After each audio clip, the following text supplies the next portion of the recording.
Doctor YS Rajasekhara Reddy AP రాజకీయాలకు ఈ పేరుకి ఒక విడదీయలేని సంబంధం ఉంది. ఇప్పుడు వైఎస్ రాజశేఖర రెడ్డి మరణం చుట్టూ ఏపీ రాజకీయాలు మరోసారి తిరుగుతున్నాయి.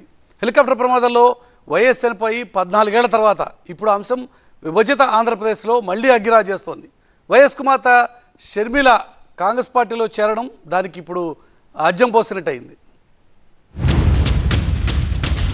ఏపీలో ఎన్నికలు సమీపిస్తున్న వేళ మరోసారి వైఎస్ రాజశేఖర రెడ్డి పేరు ప్రముఖంగా వినిపిస్తోంది.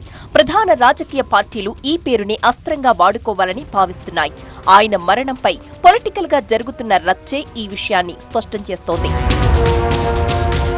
వైఎస్ మరణానికి కాంగ్రెసే కారణమంటూ గతంలో తీవ్ర ఆరోపణలు చేసిన వైఎస్ షర్మిల ఇప్పుడు అదే కాంగ్రెస్ గూటికి చేరడం ఏపీ రాజకీయాల్లో కొత్త చర్చకు దారితీసింది. వైఎస్ కుటుంబంలో కాంగ్రెస్ పార్టీ చిచ్చు పెట్టే ప్రయత్నం చేస్తోందంటూ అధికార వైసీపీ దుమ్మెత్తిపోస్తోంది. వైఎస్ మరణం కాంగ్రెస్ కుట్రైతే కాంగ్రెస్ లో షర్మిల చేరిక చంద్రబాబు కుట్ర అంటూ సజ్జల చేసిన సంచలన వ్యాఖ్యలు ఒక్కసారిగా హీట్ ని పెంచేశాయి.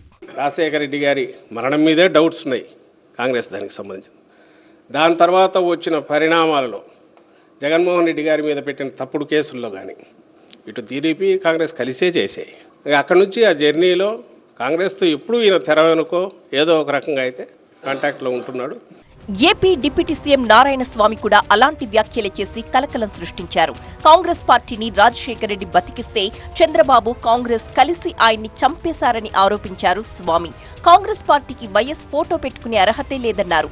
అయితే వైసీపీ ఆరోపణలకు అదే స్థాయిలో కౌంటర్ ఇచ్చింది కాంగ్రెస్. 5 ఏళ్లుగా అధికారంలో ఉన్న వైసీపీ వైఎస్ మరణంపై విచారణ ఎందుకు జరపలేదని ప్రశ్నించింది.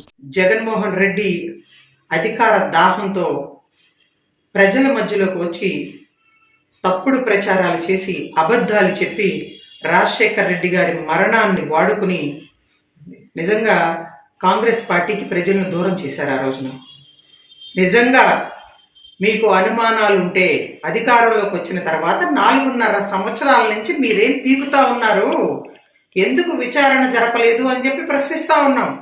వైఎస్ మరణించి 14 ఏళ్లు గడిచినా ఆ సెగ మాత్రం ఇంకా తగ్గలేదనిపిస్తోంది.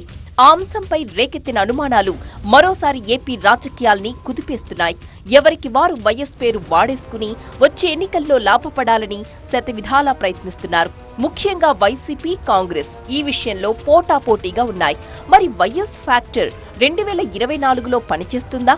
ఒకవేళ అదే జరిగితే ఎవరికి లాభిస్తుంది అన్నది చూడాలి.